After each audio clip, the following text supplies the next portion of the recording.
in the Sky stars Natalie Portman, John Hamm, Zazie Beetz, and other people like the guy from Burn Notice. And there's other people you realize, oh, I know that person, I know that person.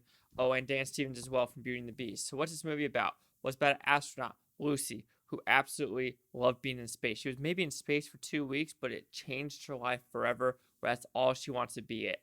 Everything on Earth is so small because up in space, she it was just so vast and mysterious and amazing and awesome that coming down to Earth, these small problems of marriage, her brother being a dumbass, her mom about to die, and stuff like that, kind of makes her go crazy. And so in the meantime, she is married to a PR person at NASA. She starts to have an affair with another astronaut, and then she realizes that astronauts have another affair with another person. So she kind of goes crazy. And in the meantime, she's trying to get ready for a new mission going to space, but she gets denied entry for that mission, and she's got to sit out for 3 years because of psychological issues. So what's good about this movie? I can say one thing: the acting is phenomenal in this movie. Everyone in this movie, you believe they're acting of what they're trying to portray on film. It's it looks okay. It's very different, and that's what I'm saying. Really, when I think about it, only the acting is what I can say is actually positive about the movie, because everything else doesn't make sense. Okay, we'll go quick. The score, I mean, it's there, but it's just kind of in the background. The actual atmosphere, and we'll go with like the set piece and everything, don't make sense for the time. I know it's supposed to be 2008, but nothing really looks 2008. Everything looks more like early 1990s or late 1990s or early 2000s, not 2008 in Texas. So that was kind of another weird part where I was like, that the costume design and the production design doesn't really look like it's 2008. What else? The story. So this is based on a true event. So one part in this actual movie, I said, wait a minute, I know this story.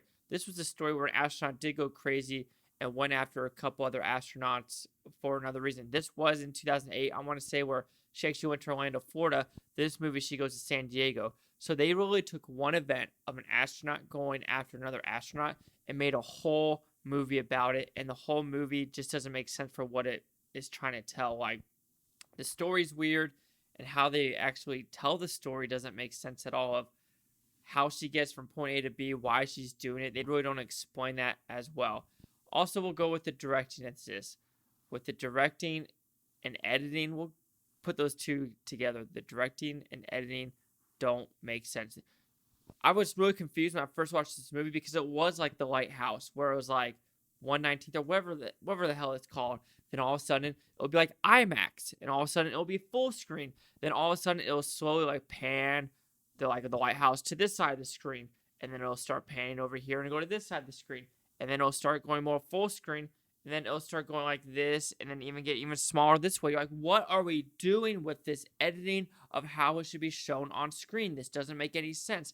I understand if you do that for point A to point B, like past, present, past, present, past, present, so people can understand, okay, that's in 2008, this is in 2010. But they just do it just for the hell of it in this movie, and it frustrates me. It's like, I could have just watched this on my 65-inch screen on some of the screens, because there's no joke. Like what are we watching here? And I know I kind of talked about the story, but the writing also, like the dialogue that some of these characters say, is just complete silly and just ridiculous. Like, there's one scene where Natalie Portman is training and she's about to die, and the writing can take it somewhere interesting, but they don't. They just basically like, oh, she was under there. She was under there for 2 minutes, and instead of her heart rate going up, it went down. And then that's all. That's all goes to it. And also, Natalie Portman's character, Lucy, isn't a likable character at all. She's crazy. She's weird as she's supposed to be. She treats her husband like shit. It's actually fascinating on that level. But Lucy in the Sky, they took a true event and they made this event into maybe 1-2 minutes in a 2 hour and 15-minute movie. The rest is just the writing and directing and trying to make something unique and interesting on screen, and it just didn't work. So like I said, the only positive I can say is the acting. The rest, the directing, the editing, the choices of what to do with the camera on screen. A lot of the aerial shots, like, I understand you're doing the aerial shots because that's how Lucy's kind of seeing the world, but you're kind of almost doing it too much, and at scenes that just kind of don't make sense, or why do it there when it makes more sense to do it here, or just keep it at ground level. But don't remember this. Oh yeah, there are some like Lucy in the Sky with Diamond song. It's not really a good song. The one they choose. But yeah, Lucy in the Sky, don't recommend it. Could have been more, but this is a movie that just shouldn't exist. Or if you're going to make this movie, kind of make it more based on the true story. Don't just take an event where an astronaut goes crazy and goes to Orlando to follow another astronaut into this whole diabolical mess of a movie. So Lucy in the Sky will receive a 1.5 out of 5 blue Futons equals at 30%. So see the Critics News scores gave this film. So this makes sense. I mean, I was honestly going between the 20 and 30%. Now I chose the 30. For the critics, a 23% with 110 of them. Audience score, a 33% with only 67 of them. And here's the critic consensus. Natalie Portman gives it her all, but it isn't enough to overcome Lucy in the Sky's confused approach to its jumbled story. Yeah, it's right. Like I said, the director didn't know what he was doing.